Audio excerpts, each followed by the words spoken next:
बजे सब लोग आर्यन पैलेस पार्टी से वापस आ गए थे और अपने अपने रूम में जाकर घोड़े बेचकर सो रहे थे और सुबह भी नहीं उठे थे। सुबह के 8 बज रहे थे। खिड़की खुली होने की वजह से रोशनी सीधे बेड पर पड़ रही थी, जिससे टिया की नींद खुल गई। जैसे ही उसकी नींद खुली, उसे अपनी पूरी बॉडी में दर्द होता हुआ महसूस हुआ। उसके पूरे शरीर में पेन हो रहा था।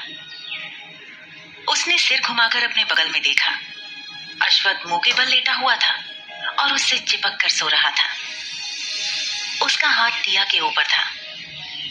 टिया ने अश्वथ को देखा, जो इस वक्त बहुत ही मासूम और भोला दिखाई दे रहा था। वो सो रहा था। टिया की आंखों के सामने रात का सीन घूमने लगा। वो समझ ही नहीं पा रही थी वो कैसे रिएक्ट करे। उसके फेस पर कोई एक्सप्रेशन ही नहीं था। उसने बेड के चारों तरफ नजरें घुमाई, जहां उसके और अश्वथ के कपड़े पड़े हुए थे। टिया ने अश्वथ का हाथ अपने ऊपर से हटाया और उसे खुद से दूर किया और खुद को ब्लैंकेट से कवर करते हुए उठकर बैठ गई और पास में ही पड़े अश्वथ की शर्ट को उठा लिया और जल्दी से पहन लिया और बेड से उतरकर बाथरूम में चली गई और वहां जाकर खुद को मिरर में देखने लगी। उसके शरीर पर निशान साफ साफ दिखाई दे रहे थे। फिर उसने बाथटब में पानी भरा और वहां घुस गई। अश्वथ अब भी सो ही रहा था। टिया नहा धोकर फ्रेश होकर बाहर आई। उसने बेड की तरफ देखा। अश्वथ सो रहा था। वो क्लोजेट रूम में गई और कपड़े चेंज करके बाहर आई। उसने एक ब्लैक रंग की शर्ट पहन रखी थी और नीचे ब्लैक रंग की जीन्स पहनी थी और पैरों में जूते। अब भी उसके शरीर में पेन हो रहा था। उसने अश्वथ को उठाना ठीक नहीं समझा और सारे कपड़े उठाकर बाथरूम में ले गई और रखकर अपना बैकपैक लेकर नीचे चली आई और ब्रेकफास्ट करके कॉलेज चली गई। दिन के 12 बजे अश्वथ की नींद खुली। जैसे ही उसने अपनी आंखें खोली, उसे अपने सिर में दर्द महसूस हुआ। उसने एक हाथ से अपना सिर पकड़ लिया और एक हाथ टिया, जहां उसके पास सोई थी, वहां रखा। तभी उसे कुछ महसूस हुआ और उसने अपने हाथ को देखा। उसका हाथ लाल था। उसने ब्लैंकेट हटाकर देखा। बेडशीट व्हाइट कलर की थी। जब उसने देखा तो वो अपना सिर दर्द ही भूल गया और अपने बाल नोचने लगा और खुद को देखा। उसे समझने में देर नहीं लगी। वो खुद को कोसने लगा कि पता नहीं उसने किसके साथ ऐसा किया है। फिर उसने चारों तरफ देखा। उसे महसूस हुआ कि वो अपने बेडरूम में है। तभी उसे कुछ चुभता हुआ फील हुआ और वो उठा और उस जगह बेड पर देखा। वहां पर टिया का मंगलसूत्र था, डबल ए वाला चेन, जिसे उसने ही रात को टिया के गले से खींच कर निकाला था। अब उसे समझ आ गया कि उसने किसके साथ क्या किया है। वो बोला, छोटी गिलहरी, पता नहीं मैं तो होश में भी नहीं था। ओ गॉड, कहीं वो मुझसे हेट तो नहीं करेगी ना? अगर वो मुझे छोड़कर चली गई तो क्या करूंगा मैं? नहीं, वो मुझसे नो। और फिर वो जल्दी से बाथरूम में चला गया। उसने मेड को बेडशीट चेंज करने को कह दिया था। जब मेड ने बेडशीट को देखा तो उसे समझ आ गया। उसने कुछ नहीं कहा और चुपचाप बेडशीट बदलकर वो बेडशीट लेकर चली गई। अश्वथ रेडी होकर जल्दी से नीचे आया और टिया के बारे में पूछा। उसे दूसरी मेड से पता चला कि टिया तो कॉलेज चली गई है। अश्वथ को अंदर ही अंदर बहुत डर लग रहा था।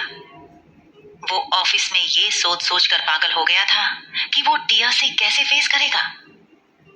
वही टिया, जिसे क्लास में नींद आ रही थी, वो बड़ी मुश्किल से खुद को जगा कर रख रही थी। हालांकि कोई उसे नहीं देख रहा था। टिया के शरीर में अभी भी पेन हो रहा था। अश्वथ बहुत वाइल्ड हो गया था उस ड्रग की वजह से। टिया ने ओजल को कुछ नहीं बताया था। अश्वथ की शाम को एक मीटिंग थी, वरना वो जल्दी से घर जाकर टिया को सब बताना चाहता था ताकि उसकी वाइफ उससे नफरत ना करने लगे। पर उसे मीटिंग अटेंड करने जाना ही पड़ा। टिया वापस आर्यन पैलेस आई और फिर डिनर के बाद वो अपनी स्टडी और असाइनमेंट बनाने में लग गई। तब तक अश्वथ भी मीटिंग खत्म करके सीधा घर आ गया। पर उसे टिया को फेस करने में डर लग रहा था। वो खुद को अंदर ही अंदर दिलासा दे रहा था कि कुछ गलत नहीं होगा। वो अपने रूम में आया। उसने टिया को स्टडी रूम में अपना काम करते हुए देखा और फिर राहत भरी सांस लेकर बाथरूम में शावर लेने चला गया। उसके तुरंत बाद टिया ने एक आलस भरी जम्हाई ली और अपने काम को रोक लिया। उसे बहुत नींद आ रही थी। वो सब कुछ उनकी जगह पर रखकर सोने के लिए बेडरूम में आई। स्टडी रूम बेडरूम के अंदर ही था। वो बेड के पास पहुंची थी कि अश्वथ बाथरूम से बाहर आया और जल्दी से उसके पास पहुंचा और पीछे से टिया को अपनी बाहों में उसे कमर से पकड़ते हुए भर लिया। टिया हैरान रह गई। उसे तो पता ही नहीं था कि अश्वथ आ चुका है। वो भी डर रही थी। वो अश्वथ को कैसे फेस करेगी? अश्वथ धीरे से बोला, आई एम सॉरी, मैंने तुम्हें हर्ट किया। टिया कुछ बोलती उससे पहले ही अश्वथ बोला, आई डोंट नो, मैंने बस रेड वाइन का एक ग्लास ही पिया था। शायद किसी ने उसमें कुछ मिला दिया था।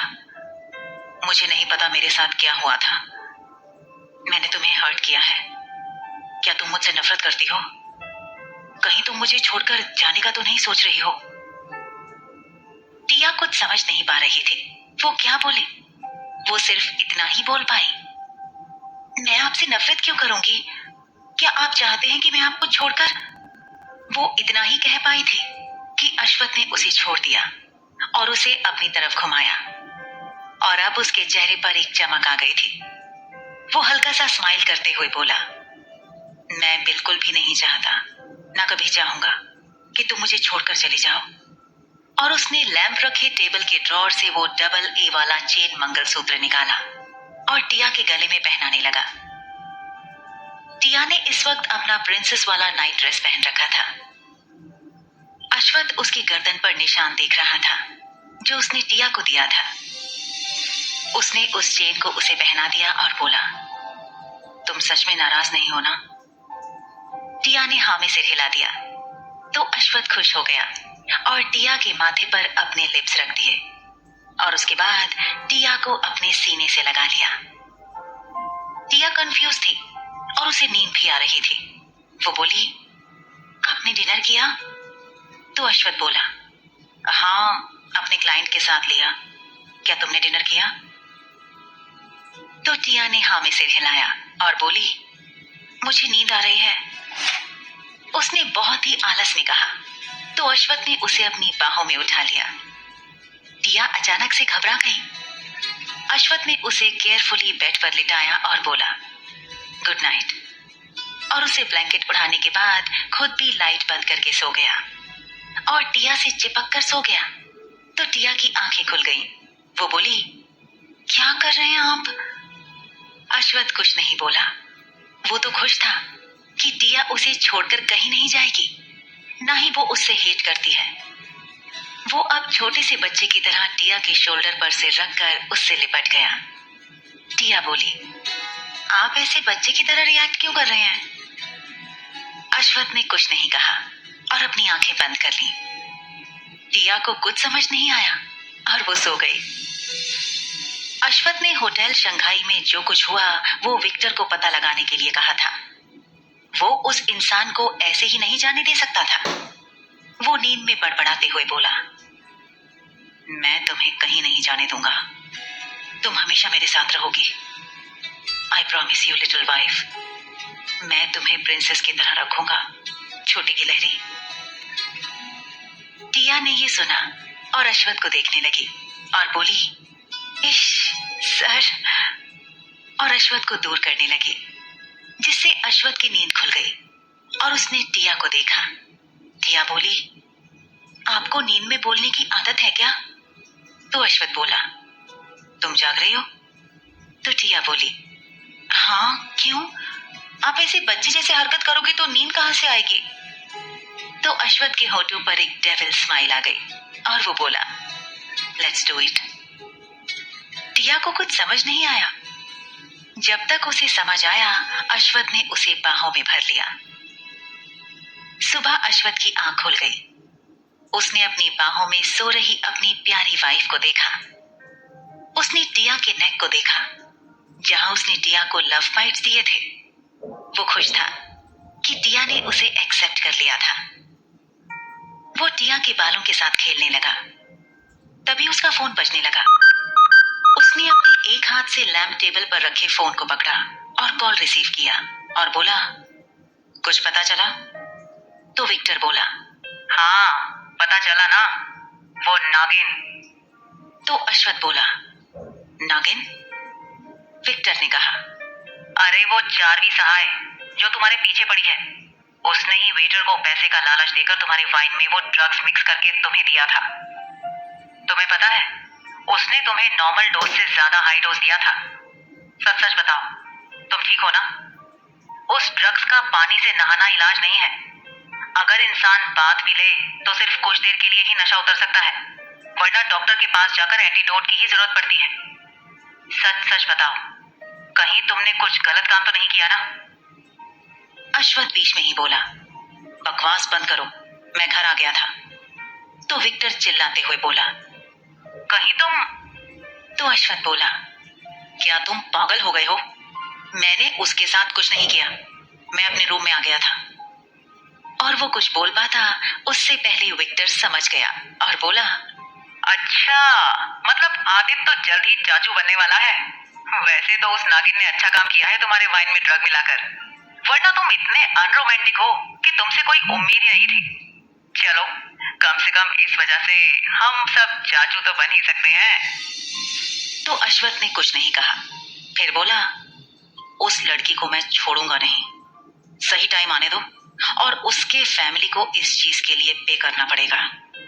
विक्टर ने हाँ कहा और फिर कुछ सोचकर अश्वथ को छेड़ते हुए बोला, तो अब जब तुम दोनों के बीच हस्बैंड वाइफ वाला रिलेशन बन चुका है, तो गुड न्यूज कब सुना रहे हो? मैं कसम खाकर बता रहा हूँ, अगर तुम जितनी जल्दी मुझे गुड न्यूज सुनाओगे, तुम मुझे कोई भी काम करने के लिए कहोगे, मैं खुशी खुशी करने के लिए तैयार हूँ। लड़कियों की तरह नखरे नहीं दिखाऊंगा। तो अश्वथ ने सीधे फोन काट दिया और अपनी वाइफ को देखा, जिसे उसने परेशान कर दिया था, जो उठने के मूड में बिल्कुल भी नहीं लग रही थी। वो गहरी नींद में सो रही थी। अश्वथ ने उसे उठाना ठीक नहीं समझा। उसे डर था कि कहीं सुबह सुबह ही उसका डिवोर्स ना हो जाए। अभी अभी तो उसकी वाइफ के साथ सब रोमांटिक चल रहा था, वो कहीं झटके में खत्म ना हो जाए। उसने टिया को ठीक से सुलाया और खुद बाथरूम में चला गया। वो नहा धोकर फ्रेश होकर बाहर आ गया। वो टॉवल से अपने बाल सुखाते हुए क्लोसेट रूम में चला गया और कुछ देर बाद रेडी होकर अपने हाथ में टाई और अपना कोट लेकर बाहर आया। उसने बेड की तरफ देखा जहां टिया अब भी सो रही थी। अश्वथ अपने साथ एक बाथरोब भी लाया था। वो बेड के पास गया और टिया को जगाते हुए बोला, हे गुड मॉर्निंग वाइफी, कितनी देर तक सोने का इरादा है? और टिया को जगा ही दिया। टिया बड़ी मुश्किल से खुद को जगाने पर मजबूर कर पाई थी। उसने बड़ी मुश्किल से अपनी आंखें खोली और सामने अश्वथ का स्माइल करता हुआ हैंडसम फेस देखकर वो चिढ़ गई और वापस ब्लैंकेट से अपना सिर छुपाकर सो गई। अश्वथ देखता रह गया। वो वापस उसे उठाने लगा। टिया उससे बहुत नाराज थी। वो चिढ़ते हुए बोली, अब आपको क्या हुआ है? उसकी आवाज में आलस साफ साफ नजर आ रहा था। वो जगाए जाने के कारण बहुत नाराज थी। अश्वथ मुस्कुराते हुए बोला, गुड मॉर्निंग। तो टिया, जिसने एक हाथ से ब्लैंकेट पकड़कर खुद को कवर कर रखा था, वो बोली, ठीक है, उसके लिए मुझे उठाना जरूरी था क्या? तो अश्वथ बोला, क्या तुम आज यूनिवर्सिटी नहीं जा रही हो? उसने बड़े प्यार से पूछा।